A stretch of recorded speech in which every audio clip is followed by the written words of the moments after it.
আসাম বস্তিতে ঈদে মিলাদুন্নবী ঘিরে মিলাদ মাহফিল।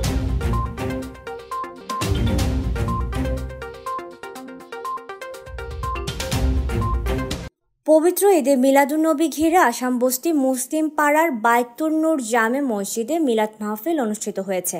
শুক্রবার রাতে রাঙ্গামাটি ইসলামিয়া সুন্নিয়া সিনিয়র মাদ্রাসার শিক্ষক কারি ওসমান গনি চৌধুরীর সভাপতিত্বে অতিথি ছিলেন হাটাজারি পশ্চিম মেখল গাউসুল আজম শাহী জামে মসজিদের খতিব শায়ের মাওলানা মোহাম্মদ নাইম রেজা আল কাদেরি। মাহফিলের উদ্বোধন করেন বাইতুন নূর জামে মসজিদের খতিব মাওলানা মোহাম্মদ জসিম উদ্দিন আল কাদেরি। এ সময় জেলা প্রশাসক কার্যালয়ের প্রশাসনিক কর্মকর্তা মোহাম্মদ আবু বকর সিদ্দিক, আয়োজক কমিটির আহ্বায়ক মাসুদ রানা, সদস্য সচিব শাহাবুদ্দিন সহ স্থানীয় গণ্যমান্য ব্যক্তিবর্গ উপস্থিত ছিলেন। ধর্মীয় আলোচনা শেষে দেশ ও জাতির কল্যাণে বিশেষ দোয়া মোনাজাত করা হয়। Desk report, CHT TV।